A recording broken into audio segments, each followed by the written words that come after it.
namaa jechaa jirra. Kana gochuun yakkaa miti. Rabbitti ba'uudha malee. Kana gochuun badii miti. Waaqa keenya waaqa nu uume kadhachuudha malee. Daani'el maal dhaggeeffatu?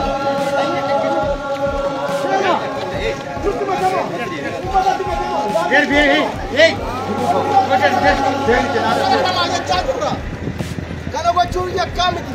Rabbitti ba'uudha malee. Kana gochuun badii miti.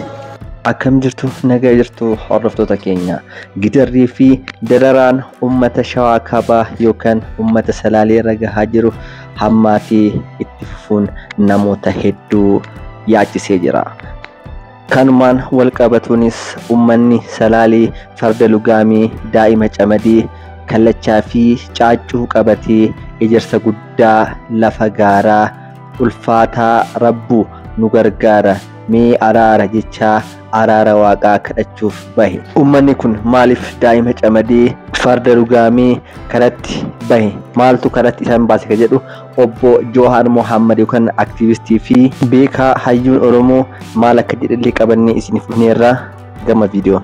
Obbo Johaar Muhammad akkas jechuun Facebook mataa isaa irratti post yookaan maxxansee jira. Salaaleef lolli kun cittoo irratti fanxoo akka jedhan san itti ta'e godina jiddugala diinagdeef siyaasa biyyattii tan taate Finfinnuutti dhihoo jiru ta'us bu'uuraalee misooma fi sochiin diinagdee hedduu kan miidhame akka ta'e waggaa 6 har'aa yeroon dhaqetti hubadhe. Waggoota 5 darban ammoo wal waraansa godinichatti godhamuun hiyyummaan itti hammaatuun dabalata guyyaa guyyaan ajjeefamuuf saaxilamnee jira. Ummanni sun wal waraansa humnoota hidhatanii godinicha keessa fi ollaa socho'an jechuunis loltuu mootummaa fi kan woboo ammallee fannoo jidduutti godhamuun jeequmsa hamaa muudatee jira.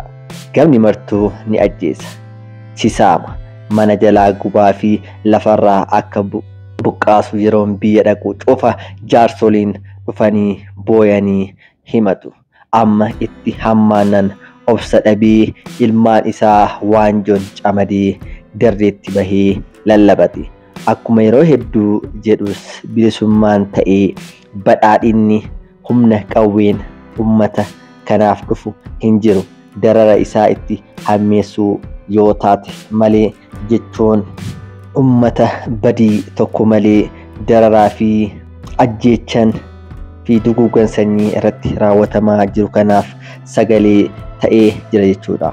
Obbo Johaar Muhammad guyyaa har'aa kanas godina Shawaa Kaabaa aanota akka Dabra Libaanos warra Jaarsoo Kuyyuu fi Daagimiif yaayyaa Gullalleetti ummanni caffee fi karratti bahee sirna maaloo nuuf awwaadhu jechuun kadhaa waaqaa gaggeessaa jira. Sirni maaloo nuuf awwaadhu jedhamu akka naannoo sanaatti yeroo hongee fi gogiinsi hammaate yeroo hammeenyi fi gidiraan baay'ate iddoo ulfootti ba'anii daa'imman xixiqqoo buqqee duddaa itti hidhanii qotiyyoo camadanii yoo nutti si mararuu dadhabne daa'imman kana ilaali, horii duudaa kana ilaali, maaloo garaa nuuf laafi jedhanii waaqatti haala keessa jiran himatanii kadhatu.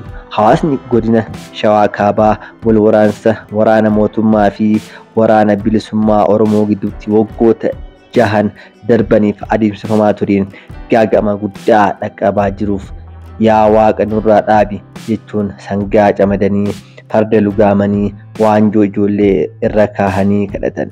Rakkoo kana karaa aadaa fi safuu naannichaatiin furmaata barbaaduuf gamtaan waaqa kadhachuu murteessuu himan. Sangaa camadii kallachaa fi caaccuu baasnee jaartiin cifiree baattee farda lugaamnee waaqa kadhanna jedhan. Hawaasni godinichaa qonnee oomishni maatii keenya nyaachisuu dadhabne du'a waliif awwaaluu dadhabne qe'een maatii meeqaa onee hafee jira. Firri gadda gammachuu wal ga'uu hafe maaloo jidduu keessanitti rakkanne mee horii duudaa kana ilaalaa, daa'imman kana ilaalaa, maanguddoo biyyaa ilaalaa, farda lugaamame kana ilaalaa, garaa nuuf laafaa nageenya fi araara buusaa jechuun kadhaa taasisaa jiru. Jiraattonni gaaga'ama lubbuu mancaatii qabeenya fi buqqaatii sababa rakkoo nageenyatiin godinichatti dhaqqabaa jiru kun dhuma dhabee jira jechuun tibbana akka aadaatti meeshaa ulfootiin bahanii araaraaf waaqa kadhataa jiru. Isinis hordoftoonni keenya namoonni viidiyoo kana ilaalaa jirtan martinuu uummata kanaaf sagalee haa taanu isiniin jedha. Keessattuu immoo namoonni dhageettii miidiyaa kana gubbaatti qabdan aktiivistoonni, artistoonni Oromoo fi namoonni biroos akka sagalee taatanii fi dararaa fi dhumaatii fi du'a uummata keenya godina Shawaa balleessaa tokko malee dhumaa jiraniif akka sagalee taanu isiniif jedha. Namoonni viidiyoo kun isin bira ga'e hunduu viidiyoo kanas sheer gochuudhaan namoota hunda biraan nagaa isiniin jedha. Galatooma.